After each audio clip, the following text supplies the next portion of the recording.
Bonjour à tous, aujourd'hui nous remontons le temps.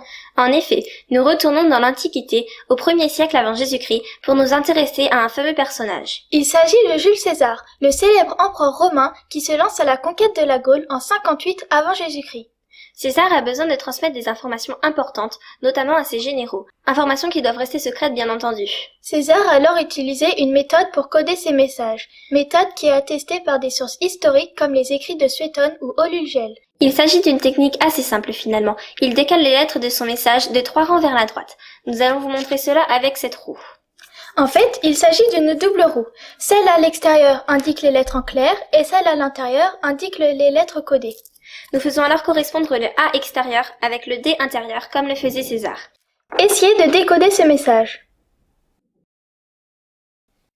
La première lettre de ce message est un Y. Si l'on regarde sur la roue quelle lettre correspond à un Y codé, nous voyons qu'il s'agit d'un V. De même, le H donne E, le U donne R, le F donne C et ainsi de suite. Il suffit de décoder lettre par lettre.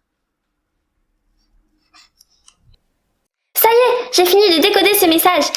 Finalement, il est de première importance puisqu'il dit Vercingétorix et à Alésia. Évidemment, ce code semble très simple à casser. Quand notre professeur de mathématiques nous a donné ce message, il a résisté une dizaine de minutes avant que nous trouvions la solution. Mais n'oublions pas qu'à l'époque, très peu de gens savaient lire et écrire, essentiellement des classes dirigeantes. Même si ce message était intercepté par des soldats, il y avait peu de chances qu'ils le décodent.